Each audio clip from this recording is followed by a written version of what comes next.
మాజీ శాసనసభ్యుడు బాల్కా సుమన్ గారు ఈరోజు ఒక టీఆర్ఎస్ మీటింగ్ లో మాట్లాడుతూ ప్రజలు ఎవరు మనకు రావట్లేదు, మనం ప్రోగ్రాం చేసే 4-5 రైతులే వస్తున్నారని ఆయన బాధపడుతున్నారు. ఎందుకు వస్తారు బాల్కా సుమన్ గారు?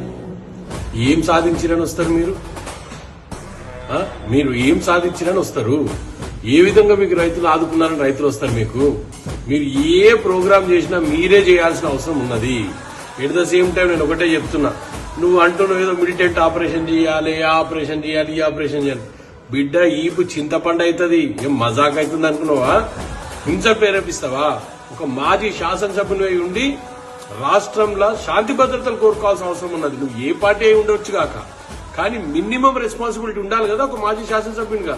ఈ రోజు నువ్వు హింసను ప్రేరేపించుకుంటూ మిలిటెంట్ ఆపరేషన్ చేయాలి, సింగరేణిని తలగబెట్టాలి, ఆ జిఎంఆర్ తలగబెట్టాలి. ఏం తలగబెడతావు? ఒక్కసారి ముట్టి చూడు చెప్తారు, చింతపండు అవుతుంది. మజాక్ అవుతుందా మీకు? రేవంత్ రెడ్డి అంటే మజాక్ అనుకుంటున్నావా? ఒక్కసారి మీరైతే ముట్టి చూడురి, అంటే ఈ చింతపండు చేస్తాం మేము.